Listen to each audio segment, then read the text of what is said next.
Paralives just released in early access, and I have been obsessed since. While there weren't any deal breakers for me, there are just some things that I would have wanted to know before starting my gameplay. In this video, we'll not only go through what you can avoid, but also dive deeper on how you can make the most of your early gameplay as a beginner, so you won't have to go through the same mistakes I did. Let's start with my first mistake, and that is not knowing where the phone is. When you start the game, one of the first quests will be to find a job, and you can see from the help that you can get one using your phone, a computer, or hiring signs around town. And unfortunately, there is no phone icon anywhere in the UI, so I had to roam around town because I'm a cheapskate and I don't want to buy a computer right away. To be honest, on my first day, exploring the world can be overwhelming because there's a lot of things you can do for a base game. It was pretty challenging looking for hiring signs around town because they're just not in line with what kind of job I'm looking for. The job posting it will show will only be the ones specific to that location. Then I found a payphone. Finally, I thought, well, unfortunately you can't use it to look for jobs there. So I went where I assumed would have free computers to use, the library, the place I always go to when starting any sim game. Because you not only can use computers, but it's usually the place where you can learn skills early on. So I was finally able to find a job, but I still didn't know where the phone was because it wasn't in the furniture mode as well. Little did I know that you can click on your para and find the phone there. It took me a while, but I still got there. Just don't be like me. Was it in a tutorial? I'm not sure, but to be honest, it could be a bit more intuitive for players like me. My next mistake is applying for a job right away. I know, I just told you the story of how my para found a job, but hear me out. The jobs that will be available to you right away will be the starter low-paying ones, but what's different in this game is that you can also see non-starter job postings. You will see the skills required if your para's vibe and high stat work for that job. Work experience is also considered, and my favorite is the internal application bonus. This is when your para is applying for a job in the same company. At the start, we obviously don't have work experience or the internal application bonus yet, but it is something you have to keep in mind when you want your para to get a better job in the future.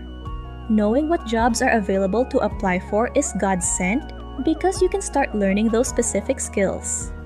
You'll see that there are application points. It will tally your para's overall points, and if it's over the required, you can apply to that job. And I find it fairly easy to be able to level up your skills early on. You can use a book, a computer, or any skill-related furniture or appliance. There are free items to use around town, so make sure to explore when you have the time. Once you're able to learn the skills, go ahead and apply for the job. Just a fair warning that job postings change every day, so try your best to find one that you can learn the skills for within that day. Now, why is this important? You see, there is no promotion in the game, just rank upgrades. These upgrades increase your salary, but nothing too significant compared to a higher paying job that can also get rank upgrades. One of the things that I like in this game is the job perks, where you get to choose which perk your para can have in each job.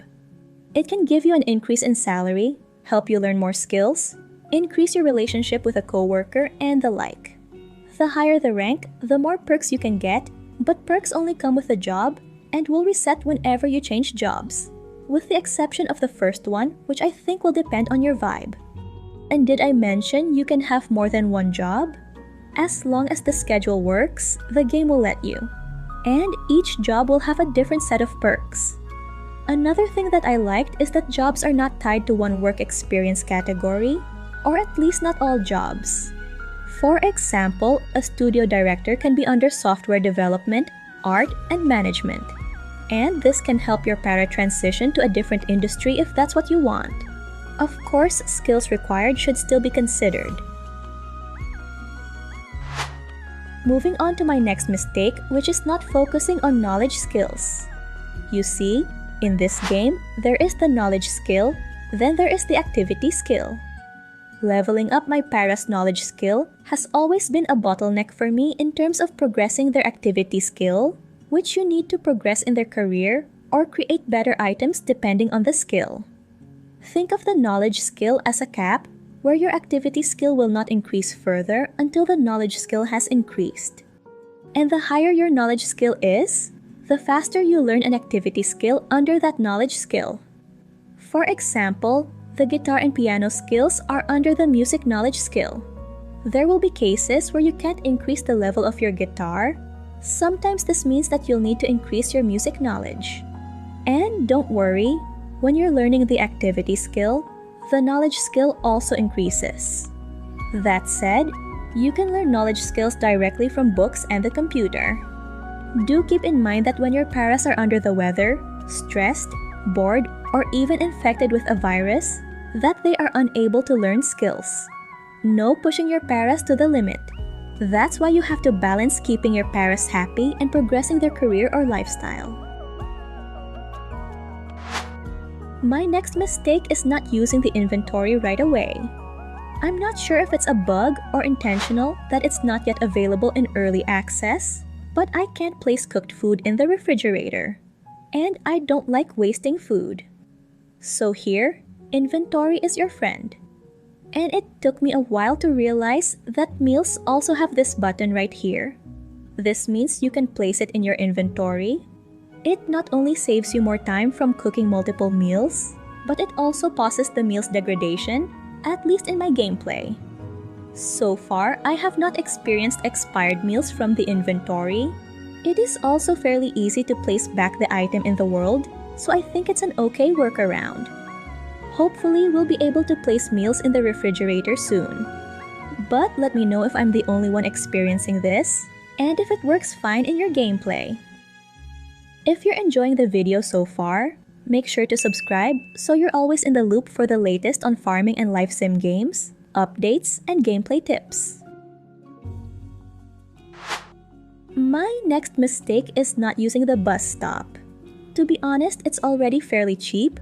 I just couldn't be bothered doing a small detour while going to my target location.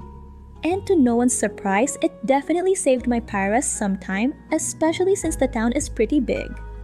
One caveat though is that the target location should be a bit further away from where you are, or else just walk there normally, since the time saved will pretty much be insignificant, so you should have to be a bit familiar with the town.